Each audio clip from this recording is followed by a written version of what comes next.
We have one of our listeners in the studio. Her name is Jen. We'll tell you where Jen's from in just a second. 1 in 5 people have this or are this, and that is dyslexic. Mm-hmm. So that is interesting, and I think everybody has an idea.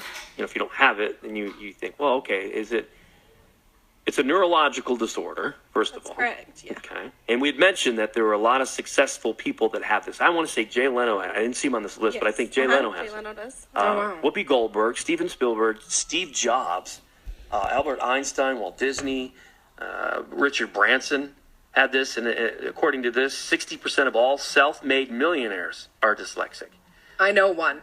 Personally, yeah, and she's amazing. She's kind of like, and a lot of my Mary Kay sisters listen, but she's almost like, we call her the Oprah of the Mary Kay world. And she worked in, she was a bigwig in major corporations for years and then transitioned to Mary Kay, and she's dyslexic. She is, and she's a multimillionaire, and she's just awesome. So this is interesting. So neurological learning difference, that's what we know, but it's hereditary. What exactly is it? Because when I think dyslexic, it's a lot of the misconceptions are that people see things backwards. That's what we always heard. Things move around. That is not correct. Dyslexic people see things exactly the same as anybody else. Okay. So the difference is it's a neurological disorder, so it's a processing disorder. And so you can see in brain imaging where dyslexic people, their brains don't look the same in neurological imaging. So they're looking at a word and they're not processing it like somebody else. So there's like 3 main areas of the brain that most people use when they're processing language. Okay. So dyslexia is a language processing disorder. It doesn't just have to do with reading. It has to do with every aspect of language. Writing, spelling, sometimes even speaking. And so you'll see these 3 main areas of the brain that typically have activity when a normal, typical reader is reading. When a dyslexic person reads, there's only 1 area of the brain that is being used rather than 3. So it sounds like we know quite a bit now compared to in the last 10 to 15 years, there have been tons of medical research that I'd never heard has come around. I'm 45. I've never heard anything like when I was younger. You know what I mean? I don't think I've ever. So can you think of anything like when you were younger, or when you were in school? I don't remember anybody they probably just didn't know about this, right? Or I'm very dyslexic, little. And I was actually diagnosed when I was in elementary school. So Okay. in the 80s here in Utah, I was diagnosed with dyslexia. And my mom had to fight hard. She had to fight really, really hard to find anybody that would even use the word because they didn't want me to have a label. And something that I think is really important is that kids get this label because otherwise they give themselves labels like stupid and dumb. You know what I mean? And they're don't not. You get it? Don't you get it? If you're dyslexic, you can be very, very successful. Your brain just learns differently. And you have to be taught in a different way than sometimes our school systems teach kids to read. So you're the vice president, Decoding Dyslexia Utah. What is there an average age of when, or not, now that we know more about it? I mean, when kids are in elementary school, so they probably would have things that teachers probably, in kindergarten or even in preschool are looking at things, or as they start to read? A lot of what you'll hear is wait till 3rd grade. If they don't get it by 3rd grade, okay. Then maybe you should be concerned. That is not true. It can be diagnosed accurately with an 85% accuracy at the age of 5.5. Okay. And the earlier that it's caught, the better it is. And so what are some of the things?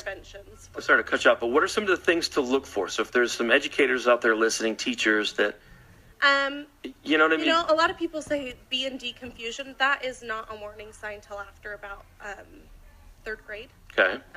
That is something that most dyslexic people will struggle with, but don't use that as your key indicator. Rhyming, like in kindergarten, 1st grade, if they're not rhyming, if they don't understand rhyming, that's a big warning sign.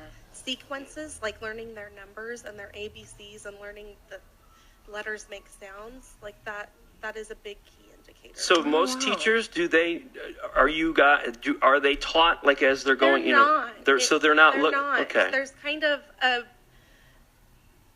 And what is it still? Kind of like the information that is being found with all the medical research that's being done is having a hard time being transferred into education. And why is that? Because you would think that, sure. Is it because of the label? Like, we don't want to label them, and because we're in that. I think that we're kind of past that. I think that it's just a lack of education. I think that they just haven't been taught. You know what I mean? And all of the educators that I've worked with, they want to know. They want resources. They want to help kids. That's why they're in education. Right. They just don't have the resources. And so that's something that we've really been focusing on. About a year ago, we passed. We helped with a State Bill 117. Okay. And it put a pilot program into, I think, 5 schools or school districts in the state. And so we're getting some research and data so that we can show that, look, this works. Yeah, and if we catch it early, these kids are going to succeed, and we're not going to have them in special education for their entire schooling But the career. preconceived notions, I think that's important to kind of highlight with this, and that is when we started this interview is people think that it's, looking at it backwards. So I guess if you have children, or because there might be some parents listening right now going, oh my gosh, this sounds like this could be my child that's having problems just processing, because I always thought it was that, like looking at a word and then you saw it backwards. Me too. That's what I always thought it was. Yeah, that's not what it is. It's just the processing. It has to take a longer path through their brain to make the connection. And so the decoding process is extremely difficult. And we do know that it's hereditary. Yes, It's very hereditary. If you have a parent with dyslexia, you're 50 to 60% more likely to have dyslexia than. So who has is it your mom or dad? I don't know. You don't? For me, I don't. I'm dyslexic. My husband is undiagnosed dyslexic, and we've got 4 kids. Our oldest is 11. She's mildly dyslexic. Wow. Our next one is 10, and she's severely dyslexic. Our 5-year-old is not diagnosed yet. They say to wait till halfway through kindergarten to start that. So there's different ranges even. Yeah. Oh my gosh, how confusing. Yeah, it's a spectrum. So, Wow. like my oldest, she can read okay. The reading hasn't been a major struggle for her. She's always been able to just barely hit benchmarks. But she can't spell, and her writing she struggles with that, And then my 10-year-old, it's the decoding and the reading. It just hasn't clicked. That's weird, because I don't know, there's, as an adult, and obviously we do a lot of reading for what we do. True. But it seems like sometimes, I don't know, it seems like sometimes I have a problem processing things that I'm reading. That makes sense, but I'm not saying that I'm dyslexic, but now that we're talking about this, maybe there is, or maybe when I was younger, I did have problems. Not so much reading, but I guess retaining what I was reading. Does that fall into a spectrum of dyslexia? Not really, or is it? I'm not sure on that. It's more phenological processing, like phenological awareness, and that can affect comprehension, but it's not necessarily the comprehension that's the main thing. Okay. Well, October is Dyslexia Awareness Month, and so do you guys have something going on this weekend, or was that already coming? We've done a few things already this month. We Okay. had the Wasatch Reading Summit. We had almost 200 educators Oh, wow. come to a 2-day conference. We That's brought in great. reading experts from all over the country, and it was fantastic. And we're planning to do that next year as well. And we lit the U of U Eccles Bridge red for our Redeeming Red Dyslexia Awareness. The reason we use red is because red is often associated with all the red markings that dyslexics get back on their papers. Oh my goodness, as interesting. well as the shame and embarrassment that comes with dyslexia. And there shouldn't be that shame and embarrassment. Right. You know what I mean? But it's not something people talk about. You don't walk around saying, hey, guess what? My kid's dyslexic. Right. Because people associate intelligence with literacy and ability to read and that sort of thing. And it's not.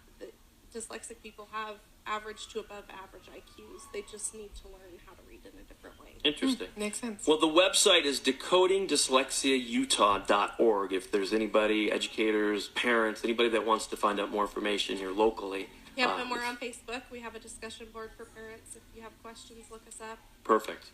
We do everything we can to help. Well, we appreciate you coming in and giving us because again, we thought I had preconceived notions of it. I think a lot of people did. Yeah. Looking at it like you see things backwards, but that's not the case with this. Yep, exactly. Good job, Jen. Thank you. Thank you. It's 9:52. We're going to wrap up the show in about 3 minutes here. Can't get enough? Find more Frank